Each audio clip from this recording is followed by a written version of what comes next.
In the late 1990s, the Walt Disney Company made an aggressive push to secure the theme park rights to a rising property, Harry Potter.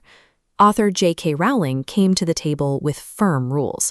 She required strict creative control over how her characters were depicted and set a specific financial baseline.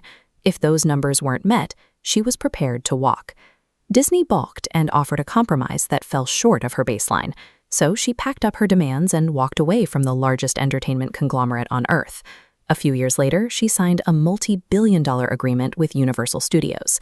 This brings us to today's business planning draw, Card 84, Negotiation.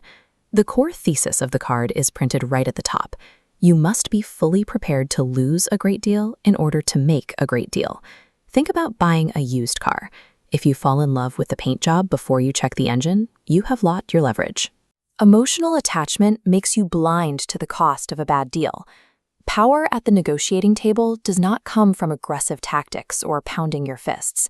It comes from the calculated, genuine willingness to stand up, thank them for their time, and leave the room empty-handed.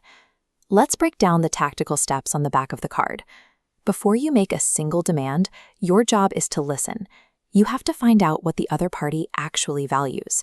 Sometimes it's money, but often it's speed, exclusivity, or risk reduction. Once you know their priorities, you set an ambitious first offer. This establishes a psychological anchor, framing the rest of the conversation around your high target. But an ambitious offer cannot be a random number pulled from thin air. You have to support your requests with objective data. When you combine a high, calculated anchor with solid evidence, you give yourself room to maneuver. You can make strategic concessions later that feel like massive wins for them, while keeping your final number well above your baseline.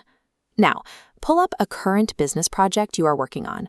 We're going to apply this immediately. Look at the 3 prompts at the bottom. What is the least you'd accept? How can you create real or perceived scarcity?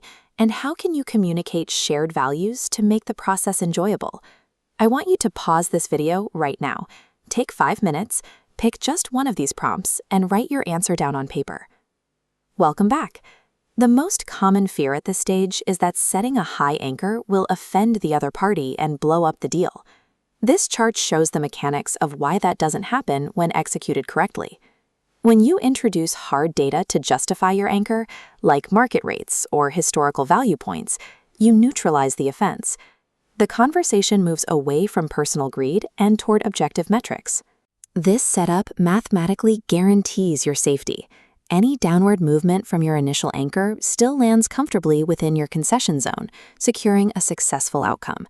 Doing this prep work is mandatory business hygiene for any serious operator. Here is your final methodology review. Step 1.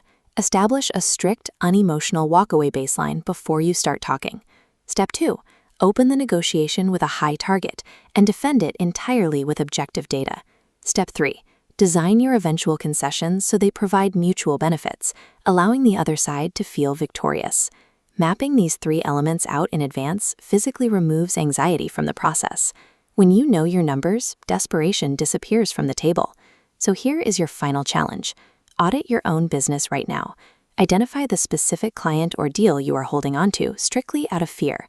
Then calculate exactly what you could build if you were finally willing to lose them.